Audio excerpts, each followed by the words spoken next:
नमस्कार, मैं हूं आपके साथ नीलोफर अंसारी और आप देख रहे हैं एसएफटी न्यूज। आइए नजर डालते हैं आज की बड़ी खबर पर। खबर गाजीपुर जनपद के भावरकोल थाना क्षेत्र अंतर्गत कनुआन गांव की है, जहां पूर्व ग्राम प्रधान स्वर्गीय जितेंद्र नाथ रॉय की धर्मपत्नी व वर्तमान ग्राम प्रधान नीतू रॉय के सगे देवर उपेंद्र नाथ रॉय द्वारा गांव में विकास के नाम पर भ्रष्टाचार और भारी भरकम गमन किया गया है, जिसकी शिकायत गांव के ही प्रधान पद के प्रत्याशी रहे विजय शंकर रॉय ने जिलाधिकारी गाजीपुर से शिकायती पत्र सौंपकर पूरे कराए गए विकास कार्यों की खामियों का जांच करने का अनुरोध किया।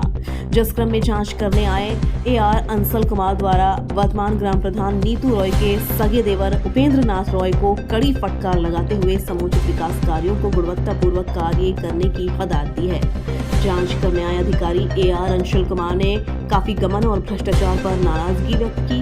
भ्रष्टाचार का पूरा नजारा आप वीडियो के माध्यम से देख सकते हैं। मीडिया से रूबरू होते हुए शिकायतकर्ता विजय शंकर रॉय और ग्रामीणों ने क्या कुछ कहा, ध्यान से सुनिए। परिचय बताएं, नाम बताएं। राम नगीना गांव का कनुआन। क्या मामला है? काफी भीड़ लगी है, अधिकारी जांच में आए हैं, क्या दिक्कत है? इस पर 80 टाली टुकड़ा दिखाया जा रहा है, लेकिन एक भी टाली टुकड़ा नहीं गिरा है। एक भी टाली तो नहीं। सड़क बना है कि नहीं बना? सड़क तो पहले का बना है। अभी फिलहाल क्या स्थिति है सड़क की? सड़क की स्थिति उसी तरह से है। सड़क की स्थिति पहले से है, उसी तरह से है। क्यों का क्यों है? हाँ, जो का तो है। तो वर्तमान प्रधान द्वारा किस प्रकार के कार्य कराए गए? कुछ नहीं, इस रास्ते पर कुछ नहीं कराया गया है। जी, एक आप अपना परिचय बताएं। हमारा नाम विजय शंकर है हुआ। हम ग्राम कनुआन जिला गाजीपुर का रहने वाले हैं। जी, अभी देखा गया है कि काफ़ी संख्या में ग्रामीणों की भीड़ थी, कुछ अधिकारी भी आए थे। कौन से अधिकारी थे, क्या था पूरा मामला? गांव में ग्राम प्रधान और सचिव द्वारा कराए गए कार्यों की अनियमितता के विषय में हमने जिला अधिकारी महोदय से निवेदन किया था। अच्छा। और जिला अधिकारी हमारे निवेदन पर जांच के लिए संस्तुति किए थे, जिसमें AR अंशल कुमार जो विकास भवन गाजीपुर से हैं, वो जांच के लिए एक बार आए थे, लेकिन जांच में वो घूमकर पुनः चले गए। लगभग जांच को 1 साल से अधिक हो गया। अच्छा। आज पुनः जाकर मैंने निवेदन किया कि 1 साल से अधिक हो गया, जांच होनी चाहिए। अंशल कुमार जी आज हमारे गांव में आए थे। हमने कई बिंदुओं पर दिया था बिंदुवार कि इतने हमारे गांव में बहुत अनियमितताएं हैं, घोर अनियमितताएं हैं। इसी के जांच के लिए हमने दिया कि आप कुछ गबन भी है जहां काम नहीं हुआ है और सरासर वहां दिखा दिया गया है जी। एक राजभर बस्ती में एक टुकड़ा नहीं गिरा है। वहाँ 80,000 रुपये का पेमेंट टुकड़ा, जो कि एक टुकड़ा जब अधिकारी महोदय अपने सामने देखे हैं तो वहाँ पर एक टुकड़ा नहीं है। अब फर्जी ऐसे ही पैसा। इस सरकार में सब लोग डर कर काम कर रहे हैं, लेकिन हमारे यहाँ घोर अनियमितताएं हो रही है। भय नाम की कोई चीज़ नहीं है। शिकायत करने के बाद मैंने सचिव से कहा वही गांव के टुकड़ा जो होता है, जो खड़ंजा वाला, उसी को तोड़कर और वहीं लगा दिया जा रहा है और PCC का पैसा सब भुना लिया जा रहा है।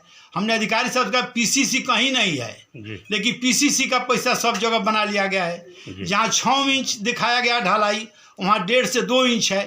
इसी तरह से घोर अनियमितताएं और अनियमितताओं के यही नहीं, सीमेंट की मात्रा कम है, गिट्टी उड़ रही है। हमने साहब को दिखा कर पैरों से कि देखिए गिट्टी उड़ रही है। सरकार पैसा दे रही कि काम बढ़िया हो, गांव का विकास हो। और सबसे बड़ी मुद्दा है, जहाँ गांव के प्राइमरी स्कूल है, गांव के बच्चे पढ़ते हैं, बच्चे खेलते हैं गांव के, वहाँ पर 4 लाख से अधिक का पेमेंट 50 टाली से मिट्टी गिरा करके उसका भुगतान ले लिया गया है। जबकि झूठ मूठ का कहा जाएगा मतलब गड्ढे में से मिट्टी आई, गड्ढे की मिट्टी और यहाँ की मिट्टी में अंतर है। दोनों तो जांच का विषय होगा। जी, वो तो जांच का विषय है। वो तो मिट्टी की जांच करा लीजिए, वहाँ की मिट्टी कैसी है, गड्ढे में की मिट्टी, और जो मिट्टी डाली वो कौन सी मिट्टी है। अधिकारी AR अंशल कुमार जी के जांच से आप संतुष्ट हैं क्या? देखिए, हम पूरी तरह से तो अधिकारी से हमने निवेदन किया है। वो जांच रिपोर्ट में क्या देते हैं, उनकी जांच आने के बाद ही पता चलेगा। यदि ऐसा नहीं होता है, यदि आपकी जांच पूरी नहीं हो पाती है किसी कारणवश, तो क्या करेंगे, कहाँ तक जा सकते हैं? अगर जांच पूरी नहीं होती है तो पुनः मैं जिलाधिकारी के यहाँ जाऊँगा कि साहब हमने न्याय के लिए जो है हम गए थे, लेकिन हमको न्याय नहीं मिलेगा। फिर मुख्यमंत्री जी के यहाँ जाएंगे कि आपकी सरकार में तो भ्रष्टाचार नहीं होना चाहिए, ये साफ़ सुथरी सरकार है। जहाँ एकदम जीरो टैलेंट पे जो सरकार काम करे कि नहीं भाई यहाँ भ्रष्टाचार नहीं होगा, ग्राम प्रधान जो गलत काम उसको बख्शा नहीं जाएगा। जोगी जी का ये वक्तव्य आ रहा है, जी।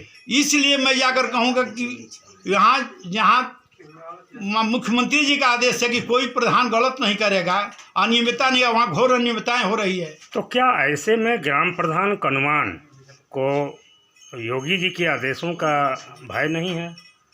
अब भय है, अगर भय रहता तो एक गलती हुई है, फिर वही गलती अभी गांव में हो रही है। उसी खड़ंजे को तोड़कर फिर वही काम हो रहा है जो पहले हुआ था। भय नाम की चीज उनका एक प्रभाव है। ऐसे में इनके विरुद्ध कड़ी कार्रवाई होनी चाहिए। जरूर होनी चाहिए, जरूर होनी चाहिए। उनको ये लगता है कि हम इतने शक्तिशाली हैं कि हमारा कोई कुछ बिगाड़ नहीं सकता है। बस मन में यही एक उनकी धारणा बन गई है कि हमको मान रहे हैं कि इनके पास कोई है नहीं, इनके पास बल नहीं है। हम अपने विवेक से जनहित में जाकर गांव की बात हम उठाते हैं कि काम जो समस्याएं हैं गांव की जनता के लिए। आप देखिए सरकार इतना पैसा दे रही है, कायाकल्प विद्यालय के लिए पैसा, और घोर अनियमितताएं हो रही है। फिलहाल के लिए इस खबर में इतना ही। देश और दुनिया से जुड़ी हर खबर देखने के लिए हमारे चैनल SFT न्यूज़ को लाइक करें, सब्सक्राइब करें और हाँ, वीडियोस को शेयर करना ना भूलें। नमस्कार।